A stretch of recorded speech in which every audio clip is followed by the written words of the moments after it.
Ito na mga master, yung mga fishing lure na idodonate natin sa dagat. Ayan o. Ayan, nag-iipon tayo ng mga fishing lure para sa ating fishing adventure pag uwi natin sa Bicol. So ayan, meron din tayo dito mga jigging lure.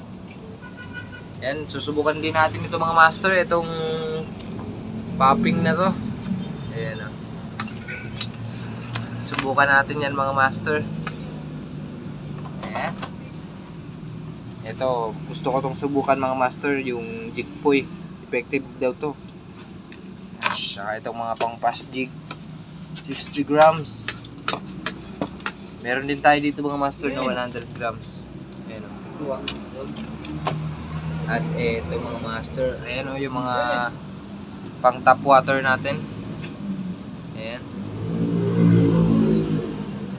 Ayan, in-upgrade ko na din pala ito mga master. Itong 5 grams nating fishing lure para iwas unhook.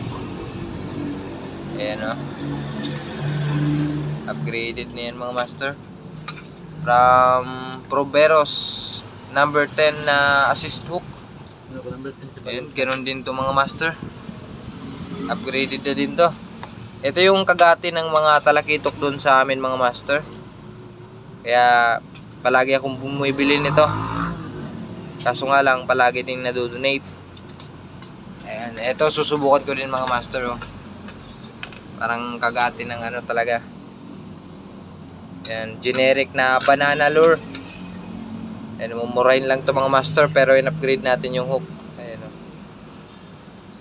Para wala talagang kawala pag naka-strike. So ayan mga master, fish on. Alright.